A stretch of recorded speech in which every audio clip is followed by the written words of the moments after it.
வணக்கம் நேர்களே, நீங்கள் இணைந்திருப்பது ட்ரூத் தமிழ் கனடாவினுடைய கனேடிய தமிழ் செய்திகளின் தொகுப்புடன். கடந்த 24 மணி நேரத்தில் கிடைக்கப்பெற்ற முக்கியமான கனேடிய தமிழ் செய்திகளை தான் இந்த வீடியோவிலே பார்க்க இருக்கின்றோம்.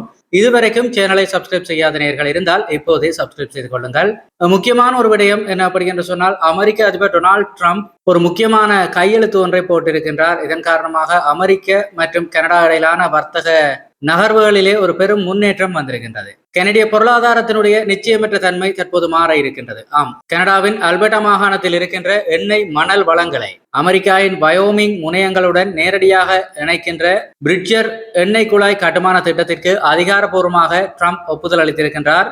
கடந்த காலங்களில் இரத்து செய்யப்பட்ட கீஸ்டோன் எக்ஸல் திட்டத்தின் முக்கிய கூறுகளை மீண்டும் உயிர்ப்பிக்கும் வகையிலே இந்த அதிரடி நகர்வு அமைந்திருக்கின்றது. இந்த திட்டத்தின் ஊடாக நாளொன்றுக்கு சுமார் 4,50,000 பீப்பாய்கள் கச்சா எண்ணெயை கொண்டு செல்ல முடியும் என்று கனடிய அதிகாரிகள் கணித்திருக்கின்றார்கள். இதன் மூலம் தேசிய அளவிலான கச்சா எண்ணெய் ஏற்றுமதி 12% அதிகரிக்கும் என்பதோடு மேற்கு கனேடிய எரிசக்தி துறைக்கு ஒரு நிலையான புதிய வழித்தடத்தையும் உருவாக்கும் என்று எதிர்பார்க்கப்படுகிறது. இந்த முடிவு குறித்து கருத்து தெரிவித்த கனடிய பிரதமர் மார்க் கார்னியினுடைய அலுவலகம் தெரிவிக்கையிலே, இது வட அமெரிக்க எரிசக்தி பாதுகாப்பிற்கான ஒரு குறிப்பிடத்தக்க முன்னேற்றகரமான நகர்வு என்று வர்ணித்துள்ளது.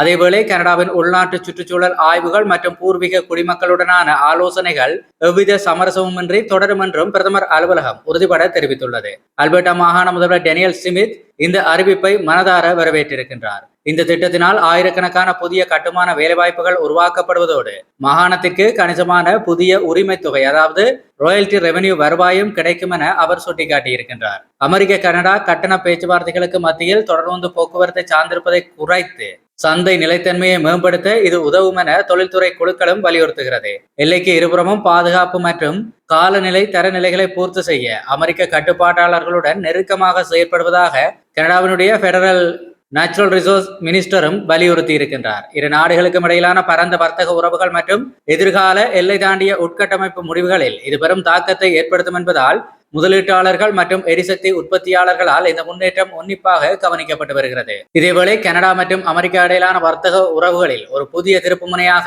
இனிவரும் காலங்களில் அமெரிக்காவுடனான வர்த்தகம், சுங்கவரி கட்டணங்கள் மற்றும் எல்லை பாதுகாப்பு குறித்த அனைத்து பேச்சுவார்த்தைகளையும் கையாள ஒரே ஒரு மத்திய தலைமை பேச்சாளர் நியமிக்கப்படுவார், அதாவது சிங்கிள் சீஃப் நெகோசியேட்டர் நியமிக்கப்படுவார் என பிரதமர் மார்க் கார்னி அறிவித்திருக்கின்றார். ஒட்டவாவில் நடைபெற்ற செய்தியாளர் சந்திப்பிலே உரையாற்றிய அவர், தற்போதைய இந்த நிலையற்ற காலகட்டத்திலே நமது தேசிய நலன்களை பாதுகாப்பதற்காக கனடா ஒரு ஒருங்கிணைந்த மற்றும் ஒற்றை குரலை வெளிப்படுத்த வேண்டியது அவசியமாகும் என திட்டவட்டமாக தெரிவித்தார். மாகாண ரீதியாக துண்டு துண்டாக மேற்கொள்ளப்படும் பரப்புரைகளை ஒழித்து எரிசக்தி, வாகன உற்பத்தி மற்றும் விவசாயம் உள்ளிட்ட முக்கிய துறைகளில் கனடாவின் பேரம் பேசும் பலத்தை வலுப்படுத்துவதே இந்த சென்ட்ரலைஸ்ட் அணுகுமுறையினுடைய பிரதான நோக்கமாகும். மாகாண முதல்வர்களுக்கு இது குறித்தான விளக்கம் கொடுக்கப்பட்டிருப்பதோடு பிராந்திய அளவிலான முன்னுரிமைகள் முழுமையாக கவனிக்கப்படுவதை உறுதி செய்யும் வகையில் அவர்கள் தொடர்ச்சியான ஒருங்கிணைப்பு கூட்டங்களில் பங்கேற்பார்கள் என்றும் அறிவிக்கப்பட்டிருக்கின்றது. ட்ரம்ப் நிர்வாகத்தின் கீழ் சமீபத்தில் கொண்டுவரப்பட்ட அமெரிக்க கொள்கை மாற்றங்களுக்கு இது ஒரு சரியான மற்றும் காலத்திற்கு ஏற்ற பதிலடி என வர்த்தக வல்லுநர்களும் இந்த திட்டத்தை வரவேற்கிறார்கள்.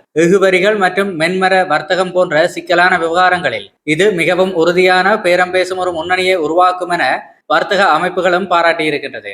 அதே சமயம் இந்த ஒற்றை பேச்சாளர் முறையால் குறிப்பிட்ட உள்ளூர் அளவிலான பிரச்சனைகளுக்கு தீர்வு காண்பதிலே தாமதம் ஏற்படக்கூடாது என சில மாகாண பிரிமியர்களும் தெரிவித்திருக்கிறார்கள். மாகாணங்களின் வலுவான உள்ளீடுகளை தக்க வைத்துக் கொள்வதோடு வாஷிங்டனுக்கு நிலையாக செய்திகளை கொண்டு சென்று சேர்ப்பதை இந்த புதிய கட்டமைப்பு உறுதி செய்ய வேண்டும் என்பதுதான் பிரதமர் மார்க் கார்னிக்கு இருக்கின்ற ஒரு சவாலாக இருக்கின்றது. அதைத்தான் நிறைவேற்றுவேன் என்று அவர் மக்களுக்கு உறுதியளித்திருக்கின்றார். இதேவேளை ஈரானினுடைய IRGC இராணுவத்திற்கு கனடாவிற்குள்ளே நுழைவதற்கு தடை விதிக்கப்பட்டிருக்கின்றது. சமீபத்தில் சர்வதேச நிகழ்வொன்றுடன் தொடர்புடைய ஈரான் இஸ்லாமிய புரட்சிகர காவல்படை அதிகாரி வழங்கல் குறித்து எழுந்த ஒரு சர்ச்சையை தொடர்ந்து IRGC அமைப்பினுடைய உறுப்பினர்கள் கனடாவிற்குள் நுழைவதற்கு உடனடியாக தடை விதிக்கப்படும் என பிரதமர் மார்க் கார்னி உறுதிப்படுத்தி இருக்கின்றார். அத்துடன் ஈரானிய நாட்டவர்கள் அனைவரும் விசா மற்றும் பாதுகாப்பு சோதனைகளுக்கு கடுமையாக முகம் கொடுக்க வேண்டும் என்றும் தெரிவிக்கப்பட்டிருக்கின்றது. இது குறித்து செய்தியாளர்களிடம் பேசிய பிரதமர் கார்னி, சட்டபூர்வமான மற்றும் நியாயமான பார்வையாளர்களை கனடா எப்போதுமே வரவேற்கிறது. அந்த விசிட்டர்ஸ் எப்போது வேண்டுமானாலும் பெறலாம். ஆனால் பொது பாதுகாப்பிற்கான அச்சுறுத்தல்களையோ அல்லது வெளிநாட்டு தலையீடுகளையோ நாங்கள் ஒருபோதும் சகித்துக் கொள்ள மாட்டோம் என அவர் தெரிவித்தார். தற்போது நிலுவையில் உள்ள விசா விண்ணப்பங்கள் அனைத்தும் முழுமையான மறுஆய்வுக்கு உட்படுத்தப்பட்டு வருவதாகவும் அனைத்து நுழைவு தளங்களிலும், அதாவது போர்ட் ஆஃப் என்ட்ரிகளிலும் கூடுதல் பாதுகாப்பு சோதனைகள் உடனடியாக நடைமுறைப்படுத்தப்படும் எனவும் பொது பாதுகாப்புத்துறை அமைச்சரும் விரிவாக விளக்கியிருந்தார். இந்த அறிவிப்பை வரவேற்றுள்ள கனடிய ஜூத மத அமைப்புகள் மற்றும் ஈரானிய கனடிய சமூகத்தினர் இது தேசிய பாதுகாப்பிற்கு அவசியமான ஒரு நடவடிக்கை என பாராட்டியிருக்கின்றார்கள். அதேவேளை உண்மையான பயணிகளை பாதுகாக்கும் வகையில் சட்ட அமலாக்கத்திற்கான தெளிவான வழிகாட்டுதல்களை வெளியிடுமாறு சிவில் உரிமை குழுக்கள் கோரிக்கையும் விடுத்திருக்கின்றது. ஏற்கனவே IRGCயை ஒரு பயங்கரவாத அமைப்பாக அறிவித்துள்ள பல நட்பு நாடுகளின் நிலைப்பாட்டோடு கனடாவையும் இந்த முடிவு ஒருங்கிணைக்கின்றது. கனடாவின் பழமையான மனிதாபிமான விழுமியங்களை பேணி பாதுகாக்கும் செயற்பாடுகளை உறுதி செய்கின்ற அதே வேளையிலே இக்கொள்கைகள் பாரபட்சமின்றி நியாயமாக செயற்படுத்தப்படும் என அதிகாரிகள் உறுதியளித்திருக்கிறார்கள். இதேபோல அல்பர்டா மாகாணத்திலே மில்லியன் கணக்கான வாக்காளர்களின் தனிப்பட்ட தகவல்கள் அடங்கிய ஒரு மாபெரும் தரவுத்தளம் ஒன்று பிரிவினவாத குழு ஒன்றினால் இணையத்தில் கசியவிடப்பட்டதை அடுத்து அந்த தரவுகளை உடனடியாக இணையத்திலிருந்து அகற்றுமாறு அல்பர்டா தேர்தல் ஆணையம் அதிரடி உத்தரவு பிறப்பித்திருக்கின்றது. கசிந்த இந்த கோப்புகளில் வாக்காளர்களின் பெயர்கள், முகவரிகள் மற்றும் பிற முக்கிய தனிப்பட்ட விவரங்கள் அடங்கியுள்ளதாக தகவல்கள் வெளியாகி பெரும் அதிர்ச்சியை ஏற்படுத்தி இருக்கின்றது. தனிநபர்கள் இந்த தரவுகளை டவுன்லோட் செய்து வைத்திருந்தால் அழித்து விடுமாறும் கூறப்பட்டிருக்கின்றீர்கள். இதேவேளை பிரிட்டிஷ் கொலம்பியாவின் ரிச்மண்ட் நகரின் சில பகுதிகளிலே கோவிச்சன் டிரைப்ஸ் பழங்குடியினருக்கு இருக்கின்ற பூர்வீக நில உரிமையை, அதாவது அபோரிஜினல் டைட்டிலை அங்கீகரித்து கனடிய உச்சநீதிமன்றம் வழங்கியிருக்கின்ற வரலாற்று சிறப்புமிக்க தீர்ப்பு குறித்து பிரதமர் மார்க் கார்னி தனது நிலைப்பாட்டை வெளியிட்டிருக்கின்றார். இந்த தீர்ப்பானது நாடு முழுவதும் உள்ள சொத்துரிமைகள் மற்றும் எதிர்கால உட்கட்டமைப்பு மேம்பாட்டு திட்டங்களில் ஆழமான தாக்கங்களை ஏற்படுத்தும் என எதிர்பார்க்கப்படுகிறது. இந்த தீர்ப்பை மத்திய அரசு மிகவும் கவனமாக பரிசீலித்து வருவதாகவும் தீர்ப்பின் சில அம்சங்களை எதிர்த்து மேன்முறையீடு செய்ய இருப்பதாகவும் காணி தரப்பு உறுதிப்படுத்தி இருக்கின்றது. அதேவேளை சம்பந்தப்பட்ட அனைத்து தரப்பினருடனும் இணைந்து கூட்டு பேச்சுவார்த்தைகளில் ஈடுபடவும் அரசு உறுதி பூண்டுள்ளது. கனடா முழுவதும் உள்ள தனியார் சொத்து உரிமையாளர்கள் மத்தியில் இது ஏற்படுத்தக்கூடிய பரந்த விளைவுகளை ஆராய்வதற்காக ஏற்கனவே கன்சர்வேட்டிவ் கட்சியும் ஒரு சிறப்பு குழு ஒன்றை அமைத்திருக்கின்றது. இது நீண்டகாலமாக நிலுவையில் இருந்த ஒப்பந்தங்கள் மற்றும் நில உரிமைகளுக்கான சரியான அங்கீகாரம் என பூர்வீக குடிமக்கள் தலைவர்கள் இந்த தீர்ப்பை கொண்டாடியும் வருகிறார்கள். ஆனால் ரியல் எஸ்டேட் மற்றும் வர்த்தக அமைப்புகள் இது எதிர்கால திட்டங்களில் தாமதங்களையும் நிச்சயமற்ற தன்மையையும் கடுமையான எதிர்வினைகளையும் ஏற்படுத்தலாம் என கவலை தெரிவித்துள்ளன.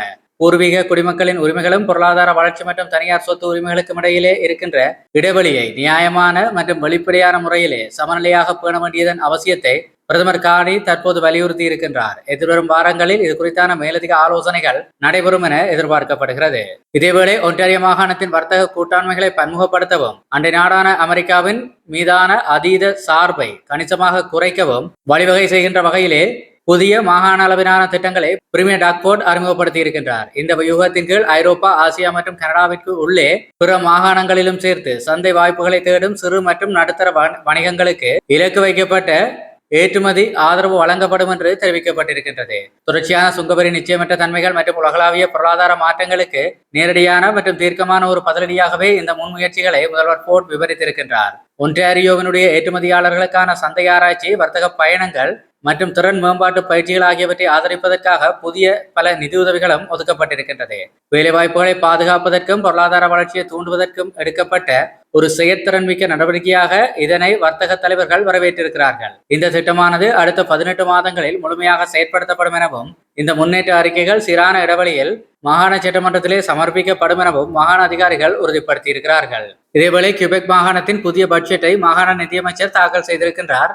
இதில் சிறு வணிகங்களை இலக்காக கொண்ட கணிசமான வரி குறைப்புகள் அறிவிக்கப்பட்டிருக்கின்றது. மாகாணத்தின் பொருளாதார வளர்ச்சியை தூண்டுவது, புதிய வேலைவாய்ப்புகளை உருவாக்குவதுமே இந்த பட்ஜெட்டின் பிரதான நோக்கமாக அமைந்திருக்கின்றது. இதேவேளை உள்நாட்டு இராணுவ கொள்முதல், புத்தாக்கம் மற்றும் தொழில்துறை கூட்டாண்மைகளுக்கு ஆதரவளிக்கின்ற நோக்கில் கனடாவை தலைமையகமாக கொண்ட ஒரு பிரத்யேக பாதுகாப்பு வங்கி, அதாவது டிஃபென்ஸ் பேங்கை உருவாக்கும் மத்திய அரசின் திட்டங்களை பிரதமர் மார்க் கார்னி வெளியிட்டிருக்கின்றார். தேசிய பாதுகாப்பு திறன்களை வலுப்படுத்துவதற்கும் முக்கியமான துறைகளில் வெளிநாட்டு விநியோகஸ்தர்களை சார்ந்திருப்பதை குறைப்பதற்கும் கனடா முன்னெடுத்துள்ள பரந்த மூலோபாயத்தின் ஒரு முக்கியமான பகுதியாகவே இந்த முன்னெடுப்பு அமைந்திருக்கின்றது. இந்த வங்கியின் மூலம் கனடாவின் உள்நாட்டு பாதுகாப்பு துறையிலே மாபெரும் மறுமலர்ச்சி ஏற்படும் என்று எதிர்பார்க்கப்படுகிறது. இதேவேளை கல்கரியில் பெரும் அதிர்ச்சியையும் சோகத்தையும் ஏற்படுத்தியுள்ள ஒரு சம்பவத்திலே 10 வயதுக்குட்பட்ட 2 பிஞ்சு குழந்தைகளின் உடல்கள் ஒரு வாகனத்திற்குள் கண்டெடுக்கப்பட்டுள்ளது. ஏப்ரல் 30ஆம் தேதி காலை சுமார் 10 மணியளவிலே வடமேற்கு கல்கரியின் நோர்த் ஹேவன் பகுதியிலே இருக்கின்ற 14வது வீதியின் 4300வது பிளாக்கிலே இந்த கொடூர சம்பவம் வெளிச்சத்துக்கு வந்திருக்கின்றது. இது தொடர்பிலே நபரொருவர் காவல்துறையினரால் கைது செய்யப்பட்டு காவலில் வைக்கப்பட்டிருக்கின்றார். காவல்துறை ஆய்வாளர் டரன்ஸ் ஸ்மித் தலைமையிலான கொலை புலனாய்வு பிரிவினர் தீவிர விசாரணைகளை மேற்கொண்டு வருகிறார்கள். உறவினர்களுக்கு தகவல் தெரிவிக்கும் பணிகள் இன்னும் நிறைவடையாத காரணத்தினால் உயிரிழந்த குழந்தைகளின் பெயர்களோ அல்லது சந்தேக நபர்களின் அடையாளமோ இதுவரை அதிகாரப்பூர்வமாக வெளியிடப்படவில்லை. இந்த மரணங்கள் சந்தேகத்திற்குரியவை என விவரித்திருக்கின்ற காவல்துறையினர் இதனை இரட்டை கொலை வழக்காகவே பதிவு செய்து விசாரித்து வருகிறார்கள். அதிகாரிகள் அந்த பகுதி முழுவதும் வீடு வீடாக சென்று விசாரணைகளை மேற்கொண்டு வருவதோடு வாகனங்களின் டேஷ்கேம் காட்சிகள் அல்லது சம்பவம் தொடர்பான எவ்வித தகவல் இருந்தாலும் தங்களை அணுகுமாறு பொதுமக்களிடம் கோரிக்கை விடுத்திருக்கிறார்கள். இத்தொடர்பில் தகவல் தெரிந்தவர்கள் கல்கரை காவல்துறையினுடைய கொலை விசாரணை பிரிவை 4034285900 என்கின்ற இலக்கத்தில் அல்லது கிரைம் ஸ்டாப்பர்ஸ் ஊடாக தொடர்பு கொள்ளலாம் என்று அறிவிக்கப்பட்டிருக்கின்றது. இதேவேளை கியூபெக் மாகாணம் கெட்டினோ பகுதியில் இருக்கின்ற அயல்மர் பள்ளிவாசலுக்கு எதிராக கொலை மிரட்டல்கள் விடுத்ததாக கூறப்படுகின்ற 34 வயதுடைய உள்ளூர் நபர் ஒருவரை கெட்டினோ காவல்துறை கைது செய்திருக்கின்றது. அவர் மீது பல்வேறு குற்றச்சாட்டுகளும் பதிவு செய்யப்பட்டிருக்கின்றது. இதேவேளை இந்த விசாரணை செயற்பாடுகளின் ஒரு பகுதியாக சந்தேக நபரினுடைய வீட்டில் அதிகாரிகள் சர்ச் வாரண்ட் ஒன்றை பயன்படுத்தி தேடுதல் வேட்டையில் ஈடுபட்டார்கள். அந்த சோதனையின் போது வீட்டிலிருந்து பல ஆபத்தான ஆயுதங்கள் பறிமுதல் செய்யப்பட்டிருக்கின்றது. கைது செய்யப்பட்ட நபர் மீது மிரட்டல் விடுத்தமை மற்றும் ஆயுதங்கள் தொடர்பான பல்வேறு குற்றச்சாட்டுகள் சுமத்தப்பட்டிருக்கின்றது. மேலும் ஒரு முன்னெச்சரிக்கை நடவடிக்கையாக அப்பகுதியில் உள்ள உள்ளூர் வழிபாட்டு தலங்களை சுற்றி காவல்துறையினுடைய ரோந்து பணிகளும் அதிகரிக்கப்பட்டிருக்கின்றது. இந்த சம்பவம் குறித்து ஆழ்ந்த கவலை தெரிவித்துள்ள சமூக தலைவர்கள் வழக்கு நீதிமன்றத்தின் மூலம் விசாரிக்கப்படும் வரை பொதுமக்களை அமைதி காக்குமாறு அழைப்பு விடுத்திருக்கிறார்கள். இதேவேளை டொரண்டோவின் மிட்டவுன் பகுதியில் இருக்கின்ற வெண்டலி பூங்கா அருகிலே மார்லி மற்றும் கிளான்குரோவ் வழிகளிலே இடம்பெற்ற ஒரு கொடூரமான துப்பாக்கிச் சூட்டு சம்பவத்திலே ஒருவர் கொல்லப்பட்டிருக்கின்றார். இந்த சம்பவம் தொடர்பாக 60 வயது மதிக்கத்தக்க முதியவர் ஒருவரை டொரண்டோ காவல்துறையினர் கைது செய்திருக்கின்றார்கள். பாதிக்கப்பட்ட நபரின் உடலில் பல துப்பாக்கி குண்டுகள் பாய்ந்த நிலையில் அவர் சம்பவ இடத்திலேயே உயிரிழந்து விட்டதாக அதிகாரிகள் தெரிவித்திருக்கிறார்கள். இந்த சம்பவத்திற்கு வழிவகுத்த முழுமையான நிகழ்வு வரிசையை நிறுவுவதற்காக கொலை புலனாய்வுத்துறை அதிகாரிகள் தீவிரமாக பணியாற்றி வருகிறார்கள். அமைதியான அப்பகுதியில் நடந்த இந்த துப்பாக்கிச்சூடு குடியிருப்பாளர்கள் மத்தியில் கடும் அதிர்ச்சியை ஏற்படுத்தி இருக்கின்றது. இதேவேளை மொன்றியலில் சட்டவிரோதமாக மேற்கொள்ளப்பட்ட வீதி பந்தயத்தின் போது நடந்த கோர விபத்திலே பாதசாரி ஒருவர் பரிதாபமாக உயிரிழந்த சம்பவத்தில் குற்றவாளி என நிரூபிக்கப்பட்ட நபருக்கு 3 ஆண்டுகள் சிறை தண்டனை விதிக்கப்பட்டிருக்கின்றது. அலட்சியமான மற்றும் அபாயகரமான வாகன ஓட்டத்தினால் ஏற்படும் பேரழிவு விளைவுகளை முன்னிலைப்படுத்தி பாதிக்கப்பட்ட குடும்பத்தினர் நீதிமன்றத்தில் அளித்த உணர்ச்சிகரமான வாக்குமூலங்களை நீதிபதி கவனத்திற்கொண்டு இந்த தீர்ப்பை வழங்கியிருக்கின்றார். இதேவேளை சஸ்கட்சவன் மாகாணம் ரெஜினாவில் தனது ஆலோசனை நிறுவனம் மூலமாக